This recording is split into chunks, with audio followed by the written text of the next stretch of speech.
Jeremy Peters, his forthcoming book, sure to be a bestseller, is titled Insurgency: How Republicans Lost Their Party and Got Everything They Wanted. Guys, good morning to you both. Jonathan, I'll start with you. So much of what we know about that day, the planning of that day, comes from your book, the reporting inside your book. How does what you just heard in Garrett's report about Sean Hannity and the work that this select committee is doing now jibes with what you saw in your reporting? Well, it's entirely consistent with what I had tried to get to the bottom of Trump's actions on January 6th and the reactions of those around him. And what I saw in the reporting for Betrayal was that there was such concern about Trump's state of mind that some of the people closest to him actually talked about invoking the 25th Amendment and declaring him mentally unfit for the office of the presidency, and that those discussions included Mike Pompeo and Steven Mnuchin, two of the cabinet secretaries that were closest to Donald Trump. So now you see it's not just Pompeo and Mnuchin. We saw the committee unveil those messages from Donald Trump Jr., absolutely at the end of his rope, begging Mark Meadows to go in and get his father to stop it. And now we see Sean Hannity, who never revealed any of this publicly, but you see in these text messages that Hannity obviously was not simply a Fox News host. He was a top advisor, close confidant of Donald Trump, and he was at the end of his rope. He was, again, begging Trump to get off of this, to stop the crazy talk of using Mike Pence to overturn the election, that it was going to cause the White House counsel's office to have lawyers resigning en masse, not just Pat Cipollone, but other lawyers in the counsel's office, and saying that Trump should never talk about the election again. I mean, that was the state you were in, Willie. The people absolutely closest to Donald Trump during these days, the people now defending him and holding him up, were saying effectively that he was mentally unfit to lead.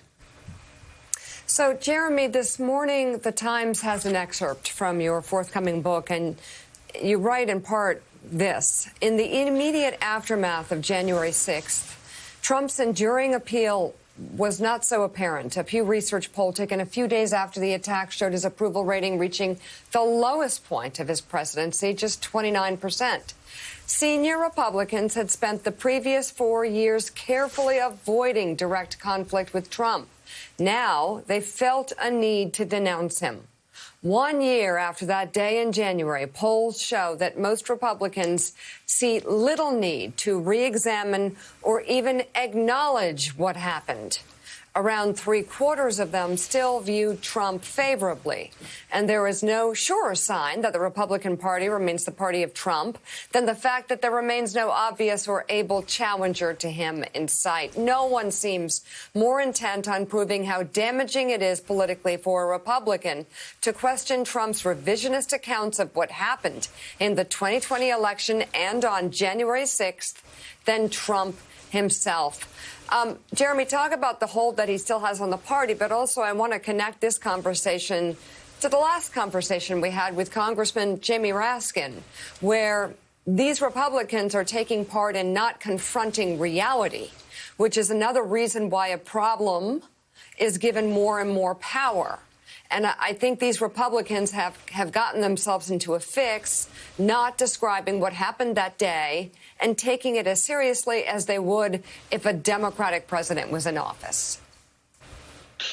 It's not just that they're not talking about it, Mika. It's that they are whitewashing history. It's that they are trying to sanitize the version of events that unfolded that day, starting with the former vice president himself, who has since referred to January 6th as one day in January. And that's a direct quote. Now, I mean, just think about the denial. Here you are, Mike Pence. You were hustled out of the Senate chamber on January 6th by Secret Service, who feared for your safety. And now, because it is politically unpalatable and unsustainable for you to acknowledge that, yes, there were Trump supporters marauding through the halls of the Capitol shouting for your execution, you have to basically say, oh, yeah, none of that was really real. And that starts with the president himself. When I spoke with the former president for this book, I asked him, what did you think of that? Like, did that bother you?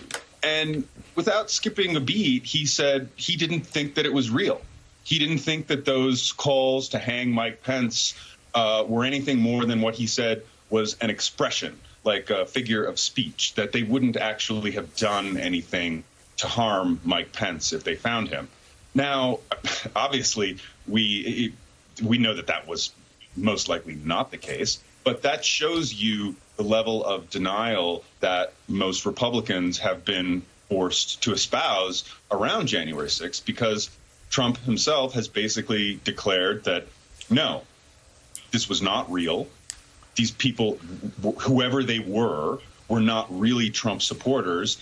So therefore, this version of events is entirely drummed up and whipped up by the left-wing media in an effort to harm Trump.